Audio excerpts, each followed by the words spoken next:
ఈరోజు Rajya Sabha nomination NDA అలాగే జనసేన తరపు నుంచి లింగంనేని రమేష్ గారు నామినేషన్ వేయడం జరిగింది.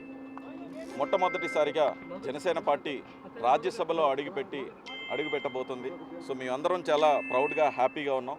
మా అధినేత పవన్ కళ్యాణ్ గారు ఎప్పటి నుంచో కూడా పార్టీకి కష్టపడ్డ వాళ్ళని ఎవరిని కూడా వదిలేయకుండా అందరికీ తగిన పదవుల్ని కట్టబెడతా ఉంటారు. సో ఈ ప్రక్రియలోనే లింగంనేని రమేష్ గారు కూడా పార్టీ కోసం ఎప్పటి నుంచో కష్టపడుతూ ఉంటారు. ఆయన తెర ముందు ఉండి కష్టపడే వ్యక్తి కాదు, తెర వెనక ఉండి ఎప్పుడు కష్టపడే వ్యక్తి. సో మా అధినేత అడుగుజాడల్లో ఎప్పుడు నడుస్తూ ఉంటారు. అలా కష్టపడిన వాళ్ళకి ఎమ్మెల్సీస్ కానివ్వండి, రాజ్యసభ కానివ్వండి, ఓన్లీ జనసేన పార్టీ మాత్రమే కష్టపడ్డ కార్యకర్త అనేది ఎవరైనా సరే, పెద్దయినా చిన్నైనా, రాజ్యసభనికైనా అసెంబ్లీకైనా పంపించగలిగే ఏకైక పార్టీ జనసేన పార్టీ. సో ఇందులో మా అధినేత పవన్ కళ్యాణ్ గారు కరెక్ట్ డెసిషన్ తీసుకున్నారు. డెఫినెట్లీ ఫస్ట్ టైం రాజ్యసభకి మా జనసేన పార్టీ వెళ్తున్నందుకు చాలా ఆనందంగా ఉంది. అండ్ ఎన్డీఏ తరపు నుంచి కూడా మా కృతజ్ఞతలు తెలుపుతున్నాం నరేంద్ర మోడీ గారికి కానీ, చంద్రబాబు నాయుడు గారికి కానీ.